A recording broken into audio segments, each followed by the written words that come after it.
What's up? It's Fantasy NBA today. We're rolling through the offseason with smiles on our faces, love in our heart. Can't wait to get into fantasy draft season, but that's a long way away. So throughout the offseason, we build the bridge to keep you and get you primed for next season and really sort out and make sense of what we just witnessed. Also, with all 30 of these teams that we're taking you through, we're doing an offseason outlook. We look into cap space, free agency, the draft, free agency outside of the team, within the team. So we're really breaking this down. Frankly, nobody's doing it better than us over here. It is Rick Kamla and Hall of Famer Steve Alexander, and nobody does it better than BetOnline.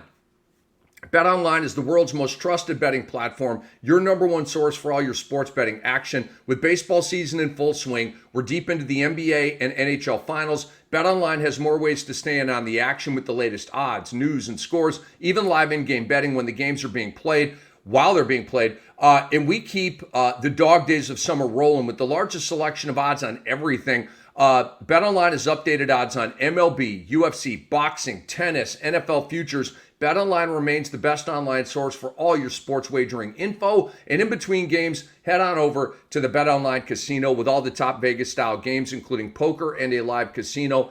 BetOnline, the game starts here. Doc, today we are talking about the Raptors. We are also talking about the San Antonio Spurs, and we will look ahead to game one of the NBA Finals, ding ding, which is tonight. So let's start with the Raptors, Doc, and our fantasy MVP for the Raptors. Yours is?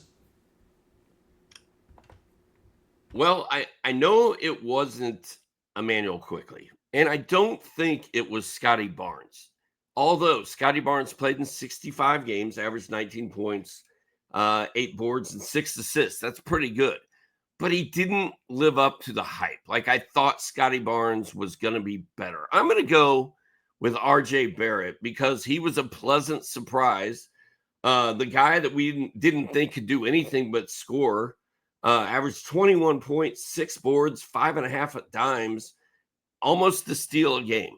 I was good with that. I thought RJ Barrett was not only a pleasant surprise, but he might have been the MVP of that team if it wasn't Scotty Barnes. And for me, it is Scotty Barnes. I love Scotty Barnes as a fantasy player. I love him. He is exactly the stuff that I'm looking for. Don't care about percentages. Give me counting numbers. He's one of the best counting numbers players in the NBA. Doc went through it. If you round, it's 19, 8, and 6. That's Scottie Pippen-esque. I've said this for years. Scotty Barnes is Scottie Pippen in today's NBA. There has not been a player since Scottie Pippen who's reminded me more of Scottie Pippen than Scotty Barnes, and it's pure coincidence that their names are the same. But he just gives me Pippen vibes. All the stat line, the way he plays.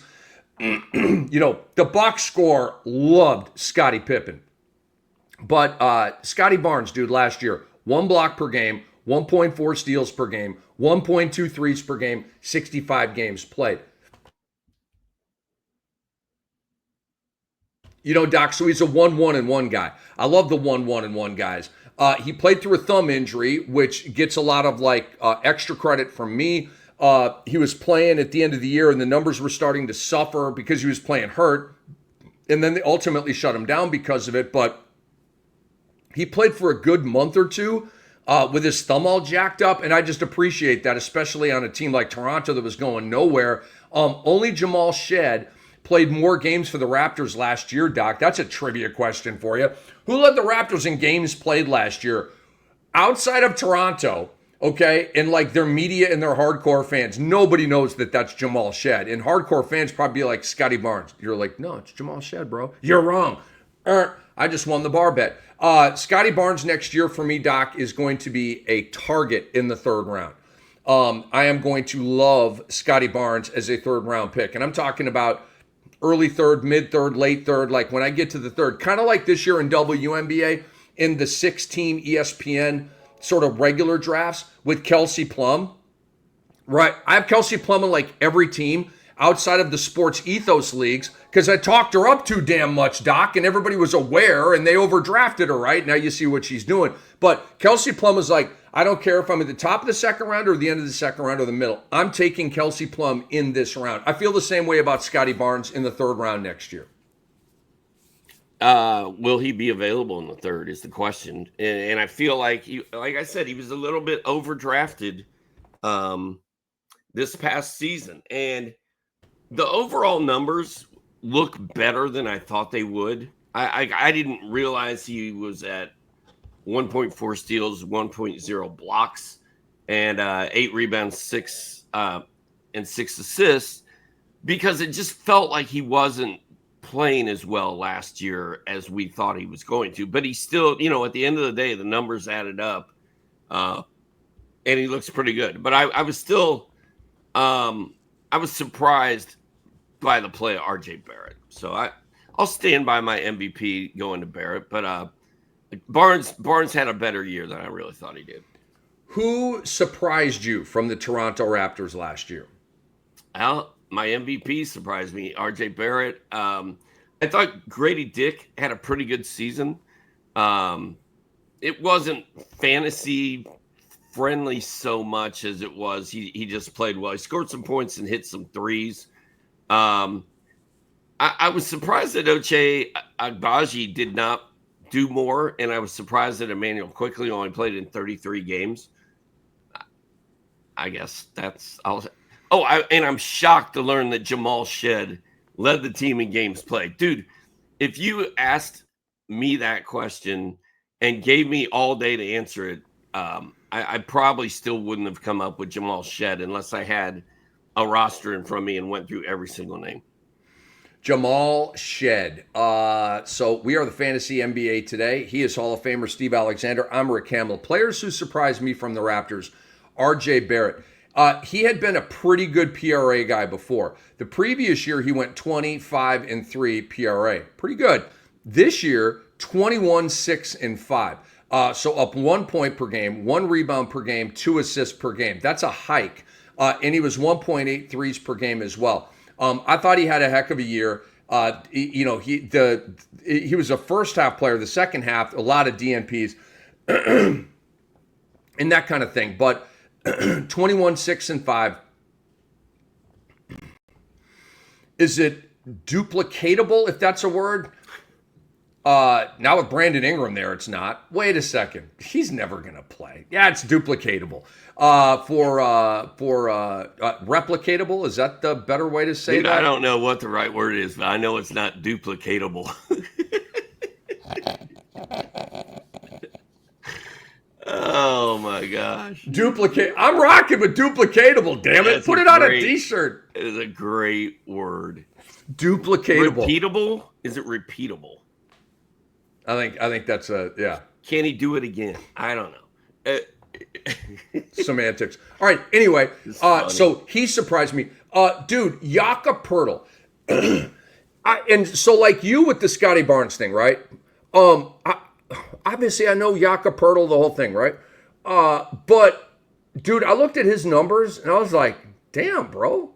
Like, these numbers are just, I knew he flirted with a double-double and had some decent goodies and all this stuff, right? But this is better than I thought. Dude, he went 14.5 points, 9.6 rebounds, 2.8 assists. Basically 14, 10, and 3. Rock solid PRA from a center. 1.2 blocks, 1.2 steals. Hello. Hold on a second. Am I reading his per 36? I got to double check this. No, that's right. Those numbers are right. Because when I'm on Basketball Monster and I move around, and then you it would. This morning it was dropping me down to the per game, and I had to go back up to the per 36, and it was a whole thing. So I'm sorry, I got jammed up in my head. See, again, I'm like, there's no way Jakob Poeltl's really this good. 15, 10, and 3, 1.2, 1.2. Yeah, that's what he did. 63% from the field, played 57 games. Remember, they were doing the miss every other game thing with him towards the end of the year. But damn it, Jakob Poeltl's a solid player, bro. He was 42nd in Basketball Monster per game ranking. 42nd, Doc. I think he's super underrated. I think he's going to be a great value pick in draft stock. Again, like we talked about on the episode with the Nets about Nick Claxton, right? Like, I'm still going to mess with Nick Claxton in the right spot, rounds 8, 9, 10. And that's where I believe Jakob Poeltl's going to live as well. And if somebody wants to overdraft him or, go up to the 6th round, 7th round, knock yourselves out. I'm kind of waiting on some value because Jakob Poeltl to me, Doc, is just a name that I feel like gets lost in the shuffle. Nobody goes into a draft like, I got to get me some Jakob Poeltl, man. Said no one ever. Not even cats up in Toronto are saying that. So I think he's going to be a really good value pick this year, dude. Yeah, I'm adding him to my list. Like I'm good with taking low-key centers late in drafts. Brook Lopez is always one of the guys you and I talk about that we happy to draft him when we get him because he's a total value pick. And I feel identical to the way you feel about Jakob Poeltl. Like he's going to be those numbers are solid, dude. That's a double-double with a steal and a block and all that field goal percentage. Just sign me up. And you could get him in like round 7. Yeah, please. Duplicable? Is that a word? Duplicable. Or there's duplicatable. He says repeatable and replicable. That is our great producer, Andre Lemouche, the best producer in the biz, even though he hides from being a producer, even though he's a great producer. Best in the biz. I want to tell you guys about the Sports Ethos app. Free. It's free. Yo, Doc, why don't you make some ish up? It's free. Sports Ethos app. All right, guys, we're making big investments in what we call the next generation of sports ethos. The past 12 months have been a game changer for us on all fronts with all the sports that we cover. We're working hard behind the scenes to create the best fantasy product you have ever experienced. I think we're nailing that, actually. So we want you to download our app now. Stay on top of all the latest news for the NBA, NFL, Major League Baseball, like blurbs. Like we had a Pete Nance blurb in basketball season. I still don't know who that is. Plus, take advantage of our fantasy basketball tools. Our app is your ultimate edge. Don't miss out. So I never slept on our blurbs, right? But I was looking through the blurbs and I saw a Pete Nance blurb. I'm like, no one's beating us in the blurb game. I already knew they were good, but I'm like, okay, at this point, no one's beating us. We have a Pete Nance blurb on trade deadline day. We are kicking everybody's ass in the blurb game. All right. Promo, I'll reel it in here. Doc, we're talking about the Raptors on the Fantasy NBA today, going through all 30 teams one by one and having a blast doing it. Players who disappointed on the Toronto Raptors last year. Doc, hit me. Well, Emmanuel quickly. For sure. Only played 33 games. And then when he played, it just wasn't mind-blowing. 17 points, 6 assists, no steals, no blocks. Yeah, 0.7 steals. But just a very disappointing year for Emmanuel quickly. And I don't know if we overrated him. Like, he was so fun at New York. And he was kind of a sleeper type guy. And then, the book is out on him and everybody got kind of excited about Emmanuel quickly, and it just wasn't great in Toronto. So I don't know what's going to happen there. Ochai Agbaji, I thought was going to be good at times, but he really never was. And my man, Chris Boucher just continually lost in the shuffle in Toronto. And I think that's good enough. I'll leave it at that. All right. Most disappointing for me for the Raptors is Emmanuel quickly. And I found, Doc, last year in drafts that he did slip a little bit. He definitely wasn't overdrafted. At least I feel. That was my perception in drafts. That quickly was a name that was fallen and people weren't really high on drafting him. And I told you about that one league. I think it was a Yahoo Public League. And he fell so far. It was like 7th or 8th round, something like that. And I'm like, all right, I'll get me some quickly. And I knew going in it was a bad pick because of the Toronto shutdown factor. I had no idea he'd played 33 games, right? But it was that pick did not go well for me at all. And it was one of those picks like you said in a previous episode when you drafted Paul George, you just knew, I just screwed up. That pick sucks. And sometimes, right away. And Doc said it best. When you look at him on your team, like says Doc or Steve Alexander or whatever, and then you're like, this isn't good enough. Like that WNBA team I was telling you about, Doc. I'm looking at it. We drafted the first Ethos draft we did.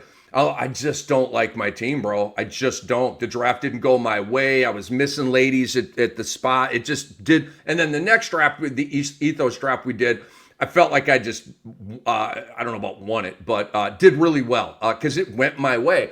It's a 10-team WNBA draft. That's extremely difficult.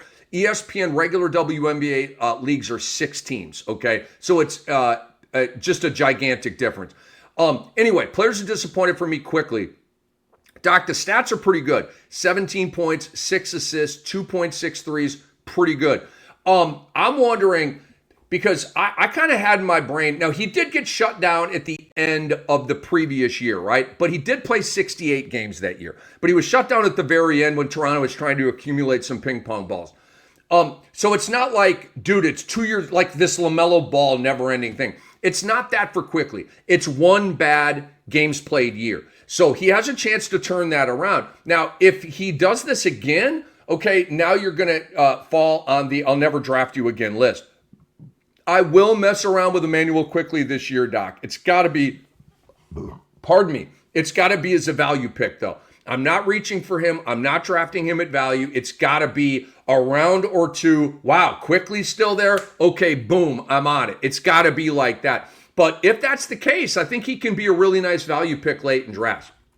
Yeah, and I'm not mad at quickly. I'm not scared of drafting him because I feel like a lot of his problems were injury related. Like I need to see a healthy Emmanuel quickly next year. And if he has a bad year this coming season, then yeah, I'm going to be he'll probably go on my never again list. But I'm not scared of drafting quickly. I just don't want to do it too early. Like I'm not going to go out of my way to make sure he's on my team.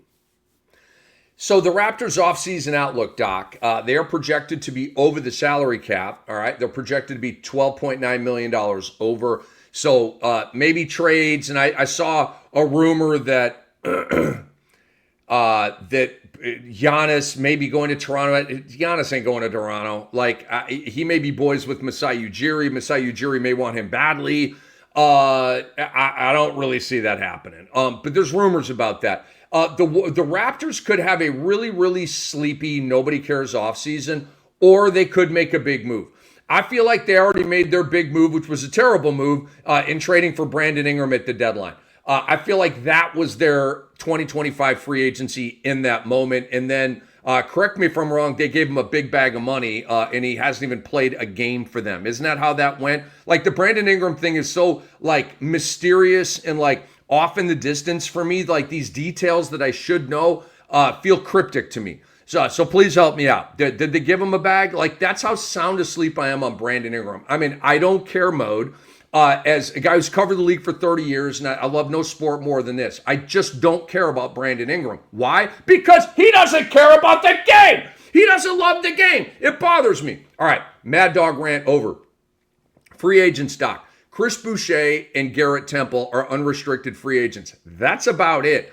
Draft. They have the 9th overall pick. They got screwed in the lottery. And maybe it doesn't matter. But they lost the lottery. I think they were slated to go higher than 9. They slipped to 9, whatever. Tankathon has Toronto taking a guy I like a lot. And I know that Andre Lemouche likes him a lot too. It's I don't know how to say his name. Kaman or Kman Maluak. 7 foot too big out of Duke. He can go, bro. Gets off the floor effortlessly. He's going to be a big-time shot blocker. I mean, he went to Duke, right? I mean, Duke doesn't mess around with any. It's like going to Alabama. You know you're 5-star if you're going to Alabama, right? So Duke always gets the blue chippers, man. So I do like the player. But talk to me about the Raptors offseason, dude. How are you viewing it? There really aren't a lot of question marks, right? We know Pirtle's locked in. We know Scotty Barnes is locked in. We know Quickly's locked in. We know RJ Barrett is locked in. We know that Ochai Agbaji is probably going to start, but a lot of by the way, 3 years, 120 for Brandon Ingram, $40 million a year, 3 years. And Brandon Ingram is going to start, not Ochai Agbaji. I'm glad you threw that in there. I really struggle looking at depth charts and I always forget to add in the new guy coming in, but the Brandon Ingram mystery, because it is a mystery. First of all, why did Toronto go after him so hard and give him that much money when he hasn't finished a season since I don't know when? It doesn't make any sense. But let's say BI gets there and actually plays a full season and is a good teammate for Barrett and Scotty Barnes, then that would be great. But I don't even see how all those guys are going to coexist. Like, Brandon Ingram does a lot of what RJ Barrett does. And Scotty Barnes is more forward than he is guard. None of it makes sense to me. And until we see, I need to see this team play in the preseason and see if Ingram is even on the court. But if Ingram does play, it hurts RJ Barrett. It hurts Scotty Barnes. It hurts Emmanuel Quickly. It hurts everybody. So it's a pretty big mess, I think. I think Scotty Barnes is going to be good to go. I think all of the other guys are going to suffer a decrease in statistics. And I'm going to put, Quickly's the point guard. He's going to have the ball in his hands. Can Quickly score 17 and put in 6 dimes and 2.5 3 balls with Ingram, with Barrett, and with Barnes? Yep, I think he can. I think Ingram and Barrett are going to be in each other's way. Scotty Barnes is the number one on this team, Doc. He is the guy. He is their max player. He is the face of this franchise. So that he's guaranteed minutes, usage rate, shots. Because, dude, even in crowded scenarios, you still have the guys at the top of the pecking order, right? And they get theirs. So I think Scotty Barnes is still going to get his. Like I said, I'm super high on him. He's a third-round pick for me, like a great third-round pick for me. That is where I'm at with that. And by the way, Andre Lemouche, who's a brilliant basketball mind, he says, and he will be on all my teams next season, #free Ingram. Knock yourself out with that, Andre. I wish you all kinds of luck with it. Andre, I would recommend not doing business with cats that don't love the game, but you're a brilliant basketball mind and you will figure it out. And he says, Cayman Maluwach, I always heard it Maluwach. Maybe that's not it, but it's like Maluwach. Anyway, he says, my Cam Dynasty draft pick, haha. So Andre's big on Maluwach. I guess that's Rick, how you say his name. I think you just said that you don't think Ingram is going to hurt Quickly or Barnes. That's correct. But he's going to hurt Barrett, and Ingram's numbers will fall. But Ingram thinks he's the man, right? And Toronto just gave him a bunch of money. So I don't know how he doesn't hurt Scotty Barnes, at least a little bit. Okay. So this will be something that, we will watch as the season plays out. Brandon Ingram doesn't want to be the man. He's not wired that way. To me, way too laid back. He just wants to show up and hoop or not, get paid. Pardon me, I got the order all screwed up. He wants to get paid and then show up, and then maybe he'll play and maybe he won't. But as long as you've shown him the money, okay, now we can have other conversations, because it's all about the money for Brandon Ingram.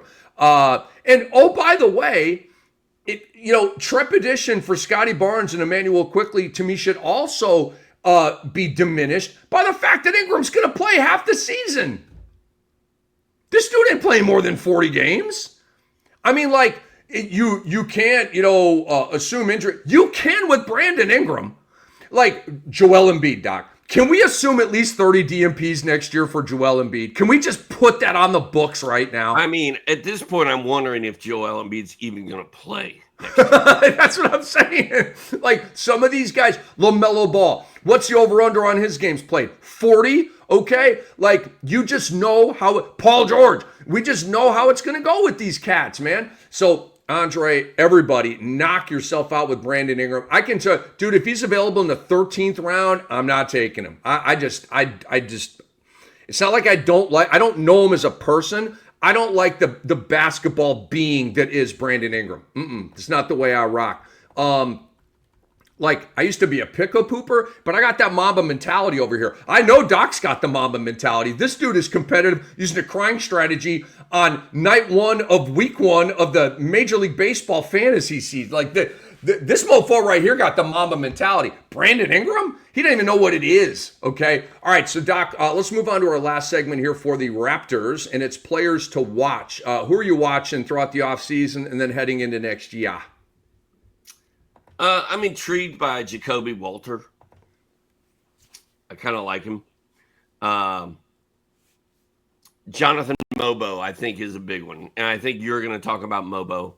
I know Brewski's going to talk about Mobo when he gets back from his leave of absence. Brewski loves Mobo. And Brewski hyped him up pretty hard last year. Not hard enough to sucker me into it, thank goodness, but pretty hard. And 6 points, 5 boards, 2 assists for Mobo. But you can see it when he plays. He passes the eye test. There's potential for him to be good. And now Boucher will be out of the way, and maybe Mobo will take off next year. I don't know. But those are the two guys that I'm most interested in, I think, is Jacoby Walter and Mobo. Andre is saying about the Ingram thing, I just think he will fall in a lot of drafts and probably will have good chance for value next season. If he doesn't fall, then he won't be on any of my teams. Totally get that. You don't want to draft him at value. You want to draft him a round or two later. Totally get that. But again, I will not be joining the BI party. Have fun with that. So players to watch for me. Brandon Ingram. Will he ever play again? I don't think it's incorrect to ask and wonder what team he plays for. I really don't. He was on the Pelicans, off everybody's radar, then got traded, a move that really nobody talked about. And he's on the Raptors, a team that nobody knows about or cares about. So, I think it's a legitimate question right now. If you polled 100 casual fans, let's go to New York City, okay, where they really love basketball. If you go to New York City, okay, and you poll 50 people, men, women, all races, all ages, just randomly Times Square, 100 people, and you vet it. Are you an NBA fan? Yes. Okay. If they say no, then you don't ask them. NBA fan. Cool. Do you know where Brandon Ingram plays? I promise you most of those people are going to be like, New Orleans? Nope. Wrong. Toronto. Okay. So who does he play for? Will he ever play again? All those questions for me. Grady Dick, Doc. It looks like he's going to be a bench player now, which is good news for Toronto in reality, right? Grady Dick's a pretty good bench player. He was 14.5 points, 2.2 3 balls last year, started a bunch of games. But when you've got Quickly and Ingram and Barrett and Barnes and Pirtle, you're not starting, okay? But it makes the bench good. Jacoby Walter, I agree with you, Doc. He had some nice moments at the end of the year. He's going to make that bench solid. And then Jamal Shed, he had nice moments. He was actually very, very useful down the stretch in semifinal games, and in championship games of this past fantasy season. So those are the guys I'm watching, as backups and role and where you're going to be. Those guys right there, they're 30 deep specials, Doc, where you're super deep in the draft and you're just looking for rotational guys that are going to play about 20 minutes, right? And in 30 deep, those guys are really, really valuable. They help you just get through the season with a high mark and, make the playoffs and all that. But you've got to have the latter half of it, you've got to have good bench players. And a lot of them end up in starting lineups for you. So those are the guys that I'm watching for Toronto. Now, Doc, I do want to tell the people here about sportsethos.com and all of our work by our brilliant minds, the most brilliant, of course, being Dr. A, available at sportsethos.com. We pride ourselves on being competitive. No one is as competitive as Dr. A over here. No one. Maybe Andre, but I haven't competed against Andre yet. I've been competing against this guy for like 25 years. He wants blood, okay? Anyway, we take no shortcuts. We deliver the best fantasy content and analysis in the game. I think we've proven that. Our drive is simple. Be the best, numero uno, to win and to make sure you win with us and us to help you win, all right? And so subscribe. It's super easy. The prices are low, and we have a grandfather program where you're going to lock in your subscription price. And as we keep adding to our platform, it will create even more value for you. So sportsethos.com, check it out. Doc, it is time to move on to a rather sexy NBA team. During our 30-team offseason breakdown, they are the San Antonio Spurs. Doc, who was your fantasy MVP last year for the Spurs? Well, I would like to say it was Victor Wembanyama, and I think it was. He couldn't help that he got hurt. It wasn't a Brandon Ingram type injury. It was a blood clot. So very sad that happened. 24-11, 4 assists, tons of threes, tons of blocks, tons of steals, the whole package. So I would say he was my MVP. De'Aaron Fox, Devin Vassell, and Stephon Castle were all very good as well.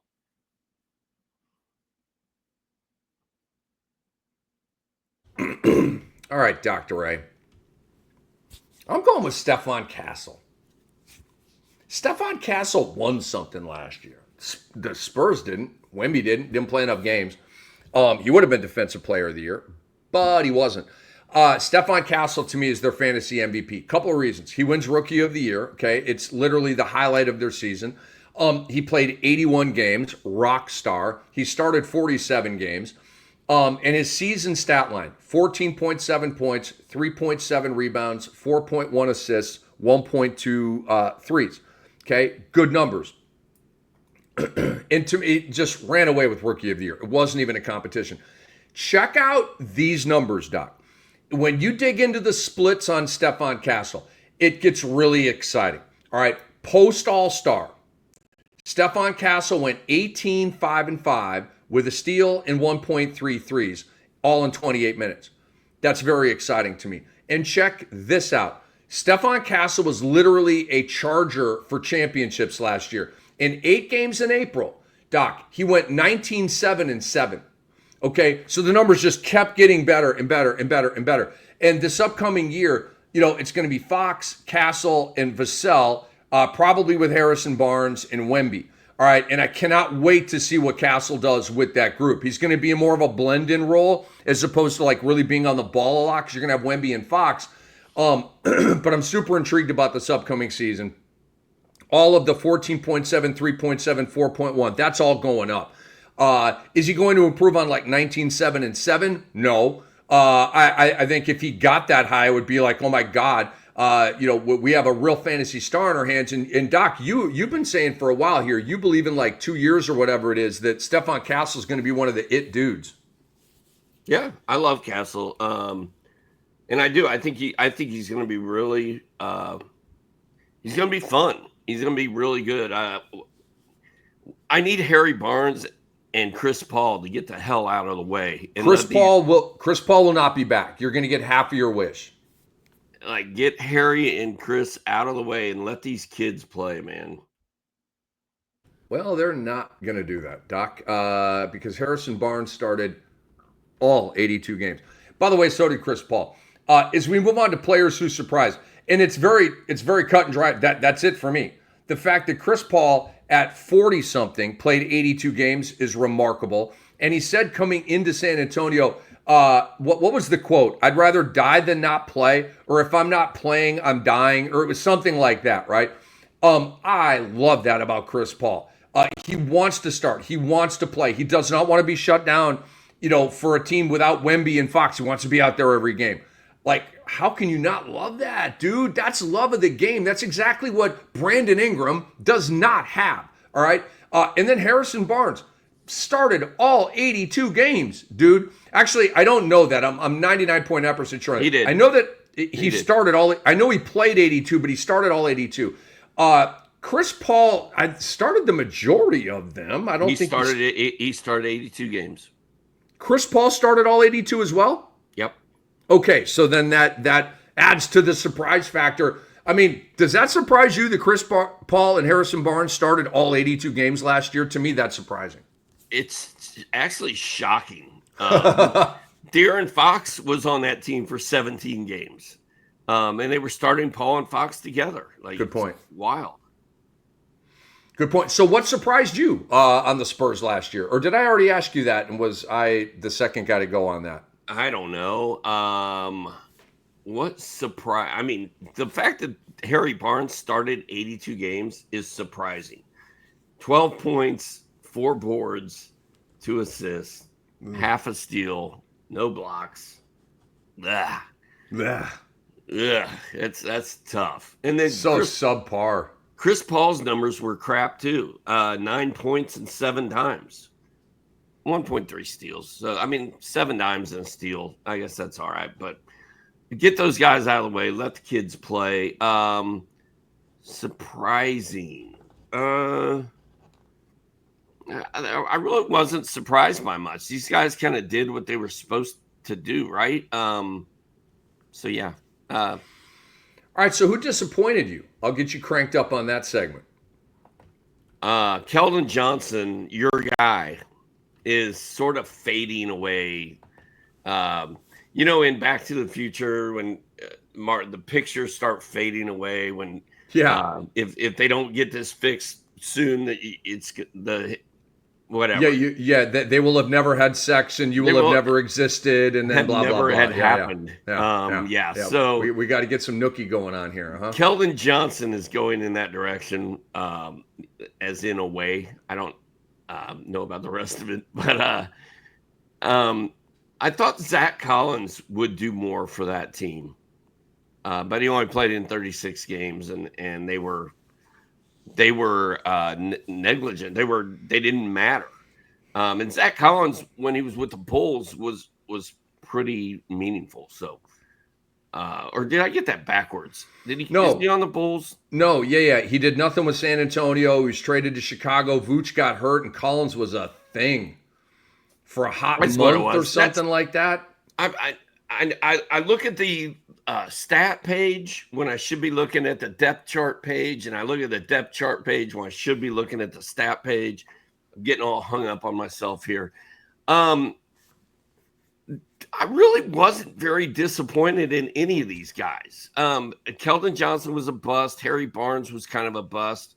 Julian Champagnie, I think there's a lot of potential there and talent for the future. It never really blossomed this season. Like you could rely on him for some threes, but that was about it. And then Wembanyama's injury obviously was a huge disappointment to me and everybody else who enjoyed watching him play.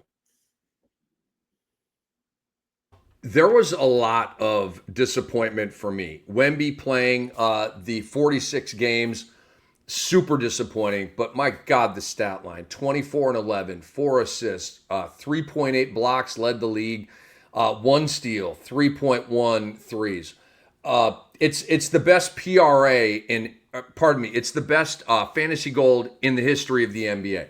We've never had a guy go 3.8 blocks and 3.1 threes per game. Never happened. I'm not even waiting for Andre to vet that one. I know that one. Think about that, Doc. 4 blocks and 3 threes per game with a steal. That's crazy. That's 8 fantasy gold goodies from one dude in one game. Doesn't make sense. All of that is phenomenal. Played 46 games, and all worried about Wemby with the blood clotting and stuff. Major disappointment. Maybe the biggest player disappointment of the entire season was Wemby going out with that. And we had a lot of them. Kyrie blew a tire, Dame blew a tire, Tatum blew a tire. Like, my God, right? It's been a crazy year in the NBA, bro. Tibbs whacked, Jenkins whacked, Griffin whacked, Malone whacked. It's just, what a bonkers year, legit. Luka traded. The Luka trade. For Anthony Davis. Dude, this is the weirdest year in NBA history. It is. It just is. You and I have been doing, like, if we were 29 and 27, it'd be stupid of us to say that because we don't know, right? We know. We've lived this. Doc and I grew up in the 80s with the heyday of NBA ball. Like, we know what's going on here. It's the strangest, most bizarre season in NBA And we history. have 2 small market teams under the luxury tax playing each other in the finals starting Great tonight. point. Great And point. it just adds on top to the weirdness. Awesome point. The weirdness of this year. It's the weirdest year in NBA history. It has to be. It's a great point on these unlikely teams. I mean, based on like what he said, the economics, right? Usually over the cap teams are the teams, they're buying, like Golden State, right? They literally bought championships. And you know what? Joe Lakeup's the homie for that, man. And I'm not a Warriors fan. I love buying championships. Why wouldn't you? If you're a billionaire and it just kind of comes down to money, yes, right? But they've eliminated that now. It does, you can't do that anymore. I mean, you can, but then you get screwed over with the second apron. And if you're there, I think 2 years in a row, you start losing draft picks and all that kind of stuff. And everybody is so freaking afraid of the second apron that nobody even challenges that. And if they do, it's like for a hot second, and then they get right back out. Anyway, players are disappointed. I have a question about De'Aaron Fox, Doc, because his numbers with San Antonio were pretty good, but they weren't what they were in Sacramento, where he was the guy, right, and we're scoring 25, 26 a game, okay? He was at 20 a game, actually just a little bit below, with 4 rebounds, 7 assists, 24 and 7 PRA, solid, 1.5 steals, 1.5 threes, solid, okay? That's all, but is 20 points per game the new De'Aaron Fox? Or can he score 24, 25, 26 a game with San Antonio with a healthy Wemby, Vassell, Castle, Harry B., all the guys coming off their bench? So I think this is critical, Doc, because if De'Aaron Fox is at 25 points per game, he is on my second round radar. If he is at 20 points per game, then he's probably third or fourth round. But you know what I mean? There's a huge difference between a 25 PPG, which is like Devin Booker, and 20 points per game. You know what I mean? Which is like CJ McCollum. All right. So who's the new Fox here? Well, Fox didn't even play with Wemby at all, did he? So we haven't even seen him play with Wemby. I'm 99.9% positive he did not play with Wemby. Yeah, I don't think he did either, because Wemby only played in 46 games, and Fox is only there at great the end point by you. That's even more discouraging, that without Wemby, you're only rocking 20 a game. Right. Huh. Oh. But he also had to deal with Chris Paul starting alongside him. So, but yeah, with Wemby there, Chris Paul ain't scoring more than 20 points. I mean, De'Aaron Fox is not going to score more than 20 points a game with Wemby there. Now, his assists should go up because he's going to be hitting Wemby with a bunch of lobs probably. So, yeah, I mean, I think there's a decent chance Fox is going to be overdrafted next year. Guys, based on his name. So this is an important conversation here, guys. I agree with Doc. I don't see him getting back to, like 22. Doc, 22 might be the ceiling here for his points per game next year. Andre's saying they did play together. They played 5 games together. Huh. And he is our resident Spurs fan. So they did play 5 games together. He is a Spurs fan. Small sample size, but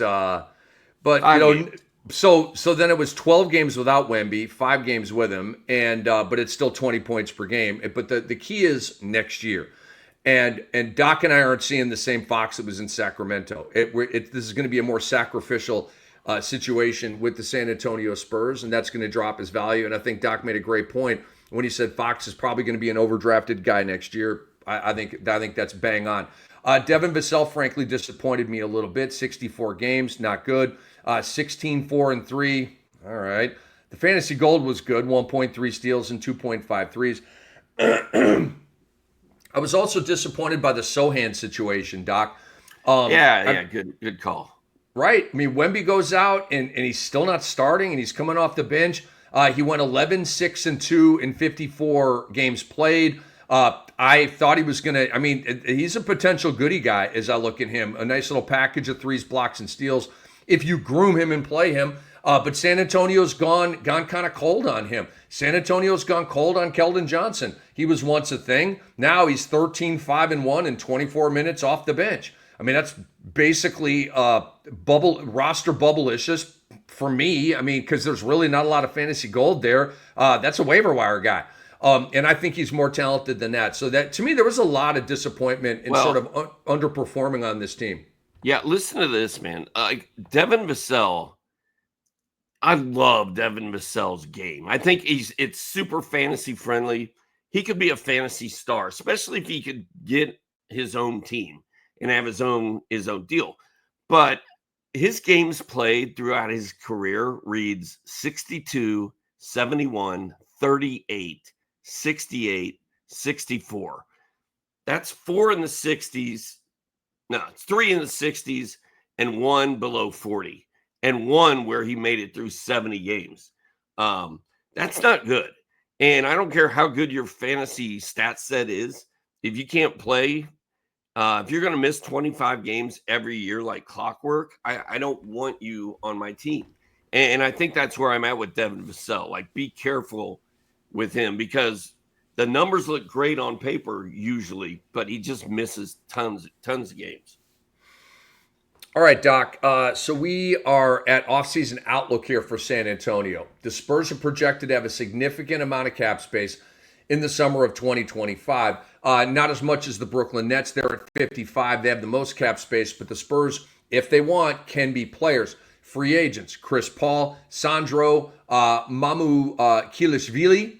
I think I nailed that. Charles Bassey, Jordan McLaughlin, Bismack Biyombo, David Duke, Harrison Ingram, and Riley Minix.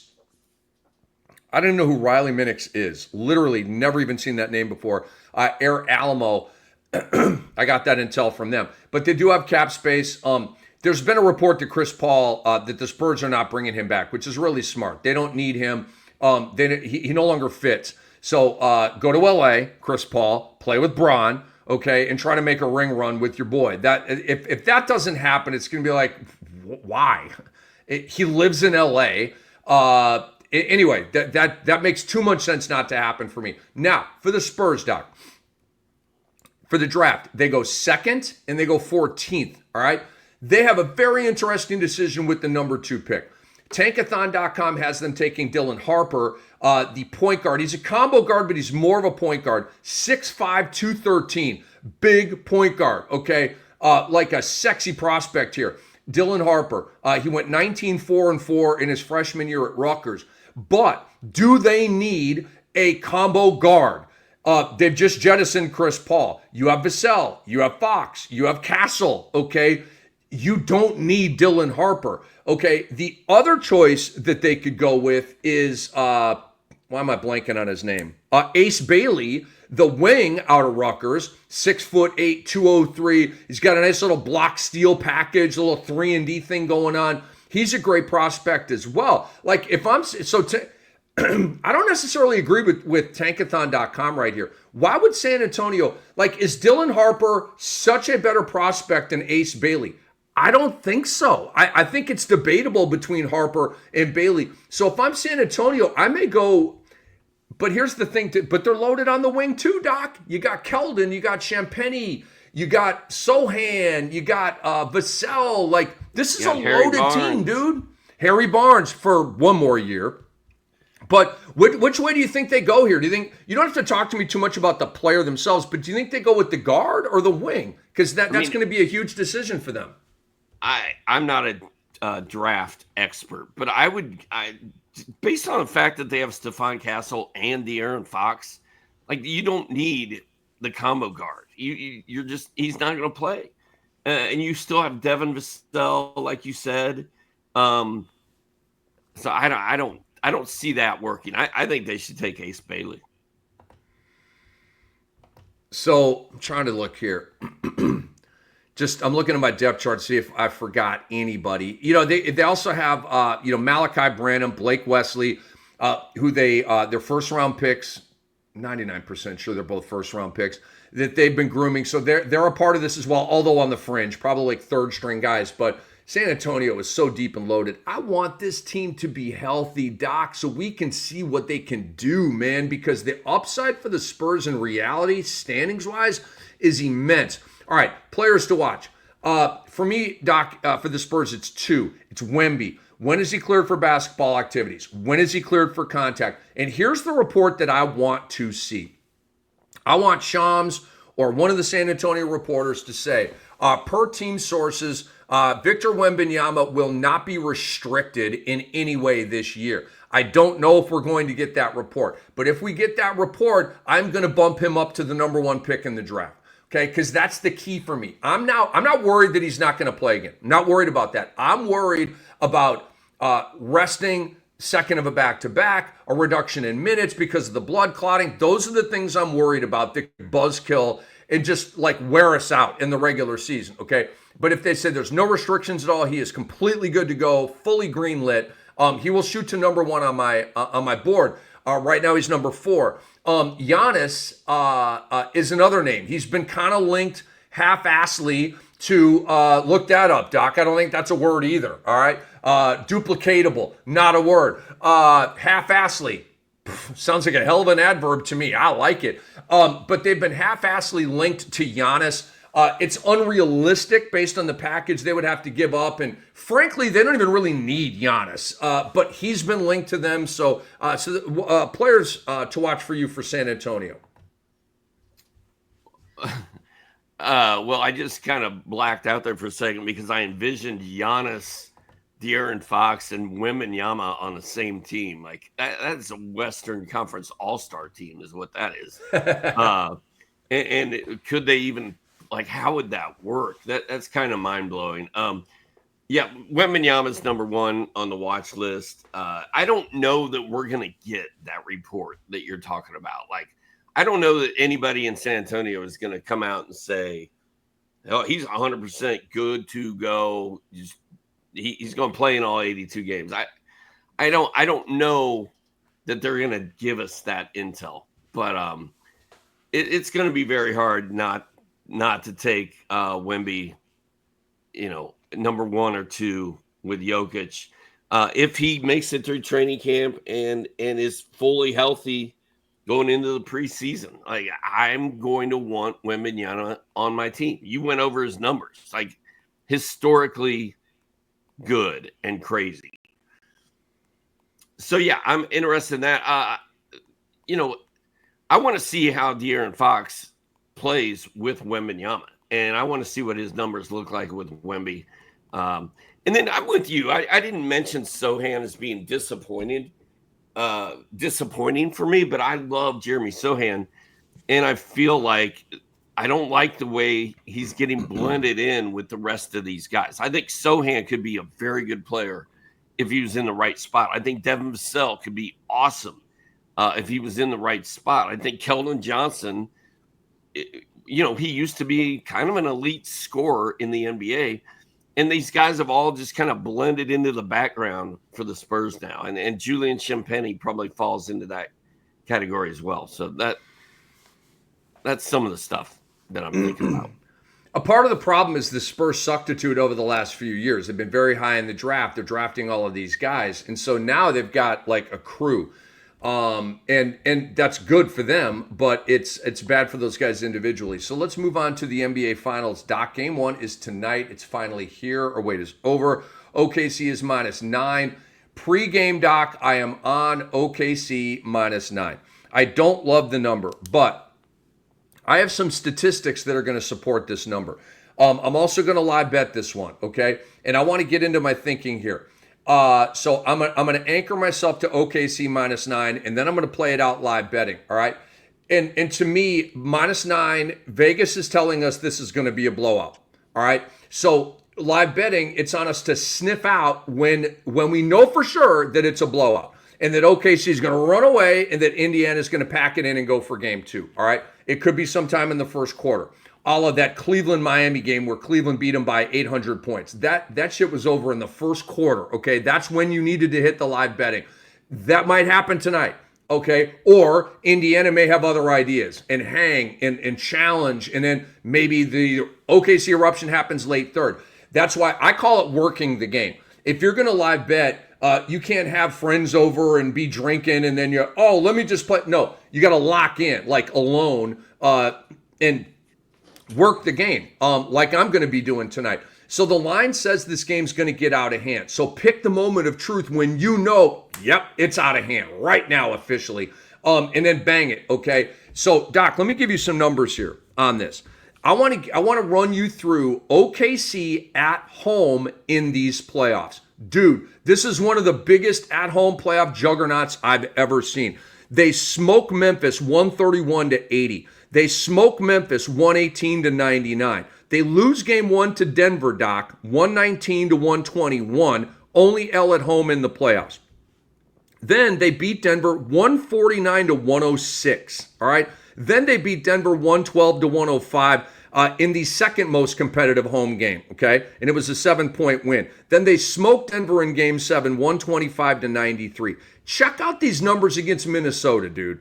They beat them 114-88 in game 1, 118-103 in game 2, 124-94 in game 5. Dude, they are clobbering suckers at home. I mean, just drilling them by 1,000. I got more numbers for you. Okay, they're 7-2 against a -9 number in the playoffs. 7-2. The Denver Nuggets are the only team to kind of hang with OKC. Throttled Memphis, made it look easy. Throttled Minnesota, made it look easy. Okay, and so overall, Doc. So that's it. That's all the numbers I got. But like, does Indiana fall in the Denver category of hangitude, or does Indiana fall in the category with like Minnesota, another really legitimate team that got just throttled by OKC? Can't wait to see how it all plays out. But Doc, how are you at with OKC -9? I'm all over the place here. First of all, has Oklahoma City really been challenged yet? By Denver. They were challenged by Denver. Indiana beat Cleveland. Indiana beat New York. So I think Indiana's a little overrated, and I think Oklahoma City, Minnesota, was Oklahoma City scared of Minnesota? No, I wasn't. Nobody matches up with OKC. So the people saying, Minnesota matches up well with Oklahoma City, I didn't see that. I thought they would. I thought they would, and it was proven wrong. They did not match up well. No, and nobody matches up with OKC. But the Pacers have this whole destiny thing going, and things just keep happening that make them look better than I think we thought they were. They're also the best team in the East since January. I like doing three things here. I think I might do three plays tonight. One, I would take Oklahoma City minus the 9 or minus the 9.5, whichever line you see, because they blow people out at home. But I think the Pacers have a shot here, and if they're going to win a game at Oklahoma, it's going to be the first or the second game. I think I would bet Oklahoma City to win tonight, minus the 9.5.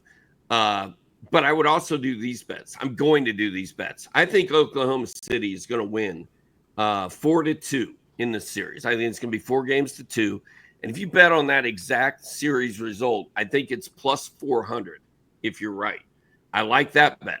But I also like the Pacers to win the series at plus 1,200 in 7 games. Because if the Pacers somehow pull off this miracle, it's going to be in 7 games. It pays plus 1,200 if that hits. If you bet both of those, I think Oklahoma City wins in 6 is the most likely outcome. So you're kind of in good shape there. And if Indiana pulls off a miracle, you hit the big one there. But I do think that the Thunder winning by at least 10 points in this is probably the safest bet you could probably make. Dude, I like it, man. I like the series-long bets. I completely agree with the bets and the logic. I also have OKC winning this series in 6 games. And just 2 more Ricky props for you, and we will say bye-bye. SGA under 33.5 in this game, game 1. He is 0-3 against this number in game 1s in these playoffs. He's been over this number in only 6 of 15 playoff games, okay? And there's blowout potential here, which could lead to fewer minutes. I'm also under J-Dub at 22.5. In 16 playoff games, he's been over this number 7 times, under this number 9 times. But against Memphis, he was over in 3 out of the 4 games. In the last 2 series, okay, he is 4-8 against this number, okay? In other words, he's if you're playing the over, you're losing 8 out of 12 or 66% of the time. So the under is the smarter play tonight on SGA and on JDub at 33.5 and 22.5 respectively. For Andre Lemouche, for Dr. A, I'm Rick Kamla. Thanks for watching. This episode's been brought to you by Bet Online.